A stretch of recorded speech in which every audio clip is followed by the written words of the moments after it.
Hello my dear middle class families. Today's video is about seasoning cast iron. Cast iron seasoning చేయడం అంత easy కాదు. నేను కూడా స్టార్టింగ్లో కొన్ని యూట్యూబ్లో వీడియోస్ చూసేసి ఇంతేనా నేను చేసేయగలను అన్న కాన్ఫిడెన్స్తో స్టార్ట్ చేశాను అనమాట. ఇప్పుడైతే మార్కెట్లో చాలా ప్రీ సీజన్డ్ క్యాస్ట్ ఐరన్ దొరుకుతున్నాయి అనుకోండి, కానీ అందరూ వాటిని అఫోర్డ్ చేయలేరు కాబట్టి ప్రాసెస్ని చూద్దాం. Starting with the beginner mistakes. So ఈ క్యాస్ట్ ఐరన్ చూడగానే మీకు అర్థమవుతుంది దీంట్లో ఎంత రస్ట్ ఉందని. సో నేను యూట్యూబ్ వీడియోస్ చూసేసి ఆయిల్ పట్టించేసి 1 డే అలా వదిలేస్తే చాలే, నెక్స్ట్ డేకి మనం బాగా దోశలు వేసేసుకోవచ్చు అని అనుకున్నా, కానీ అది సీనే కాదు. సో ఆయిల్ అప్లై చేసే దానికంటే ముందు ఈ క్యాస్ట్ ఐరన్ని క్లీన్గా స్క్రబ్ వేసి నీట్గా ఆ రస్ట్ మొత్తం పోయేలా క్లీన్ చేసుకోవాలి. దాని తర్వాత ఆయిల్ని అప్లై చేసుకోవాలి. సో ఇక్కడ నేను ఏ విధంగా అయితే అప్లై చేస్తున్నానో సేమ్ వేలో కొంచెం కూడా గ్యాప్ లేకుండా ఈ ప్యాన్కి మొత్తం ఆయిల్ అప్లై చేసుకోవాలి. అది కూడా నీట్గా క్లీన్ చేసుకున్న తర్వాతే. నాలా ఇలా రస్ట్ ఉన్నప్పుడు ఆయిల్ అప్లై చేసి టైం వేస్ట్ చేసుకోవద్దండి.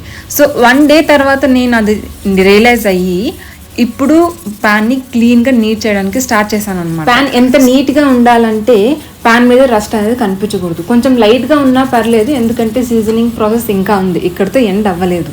సో నీట్గా క్లీన్ చేసుకున్న తర్వాత ప్యాన్ ఇలా ఉంది. సో మీకు చాలా డిఫరెన్స్ తెలుస్తుంది కదా బిఫోర్ అండ్ ఆఫ్టర్.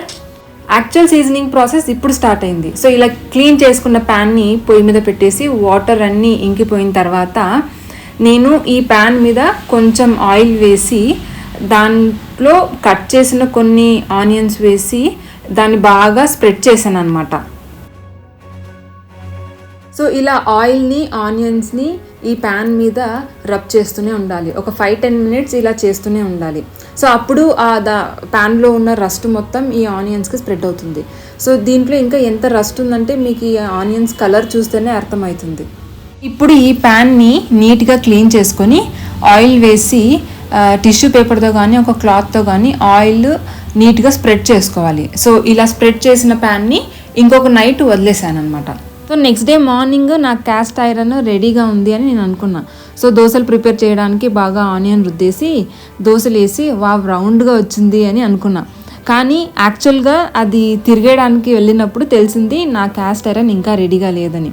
సో నేనేమన్నా తిన్గా వేసానా, ఒకసారి తిక్కుగా వేసి ట్రై చేద్దామని చెప్పేసి నెక్స్ట్ టైము దోశ కొంచెం తిక్కుగా వేసి ట్రై చేశాను అనమాట.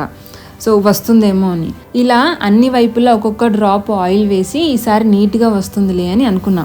కానీ అది కూడా ఫ్లాప్ అని నాకు అప్పుడు అర్థమైంది. కట్ చేస్తే మరీ సేమ్ ప్రాసెస్. ఆయిల్ అప్లై చేసి ఇంకొక డే వదిలేసి నెక్స్ట్ డే మార్నింగ్ మరీ ట్రై చేస్తున్నా ఈ రోజైనా దోశలు వస్తాయా రాదా అని. ఈ రోజు కూడా దోశ భలే రౌండ్గా వచ్చింది అనుకున్నా, కానీ కొంచెం భయం వేసింది లోపల, వస్తుందో రాదో మరీ నిన్నలాగా అవుతుందో అని. కానీ దోశ తిప్పడానికి కొంచెం కష్టమైంది, కానీ ఇలా స్లోగా అన్ని వైపులా కొంచెం కొంచెం తీస్తూ ఫైనలీ సక్సెస్ అయింది. నేను ఎక్స్పెక్ట్ చేసినంత నీట్గా అయితే రాలేదు, కానీ మీరు కూడా ఎక్స్పెక్టేషన్స్ పెట్టుకోవద్దండి. ఫస్ట్ టైం అస్సలు రావు. ఇలా మల్టిపుల్ టైమ్స్ మనం ట్రై చేస్తూ ఉంటే ఒక స్టేజ్లో మనం రీచ్ అవుతాం, సక్సెస్ అవుతాం.